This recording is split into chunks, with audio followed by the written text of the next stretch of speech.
তোমাদের লোটে মাছের কোন রেসিপিটা সব থেকে বেশি ভালো লাগে খেতে আমাকে কমেন্ট করে জানিও তো। আমার না লোটে মাছের ঝুরঝুরে ভাজাই বেশি ভালো লাগে, কিন্তু আজ আমার বৌদি লোটে মাছ দিয়ে আলু দিয়ে ঝাল রান্না করেছে। খেতে কিন্তু খারাপ লাগে না, তোমরা চাইলে একবার ট্রাই করতে পারো।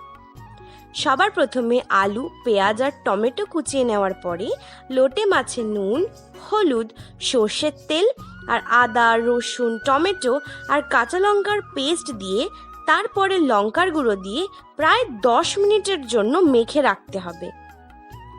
তারপরে কড়াইতে তেল গরম করে তার মধ্যে জিরা আর শুকনো লঙ্কা ফোড়ন দিয়ে আলুগুলোকে দিয়ে দিতে হবে। তারপরে আলুর মধ্যে নুন, হলুদ, পেঁয়াজ আর টমেটো দিয়ে ভালো করে ভেজে নিতে হবে। ভাজা হয়ে গেলে রসুন আর লঙ্কা বাটা দিয়ে মাছগুলোকে দিয়ে দিতে হবে। বেশি ভাজা কিন্তু করলে মাছগুলো ভেঙে যেতে পারে, তাই অল্প ভেজেই জল দিয়ে দিতে হবে।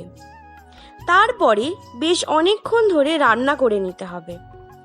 রান্না হয়ে গেলে নামানোর আগে দিয়ে ধনেপাতা আর গরম মশলা ছড়িয়ে দিলেই রেডি। তোমাদের যদি আমার এই ভিডিওটা ভালো লেগে থাকে প্লিজ আমাকে একটা কমেন্ট করে যেও। দেখা হবে পরবর্তী ভিডিওতে। আজকের জন্য এইটুকু। Thanks for watching.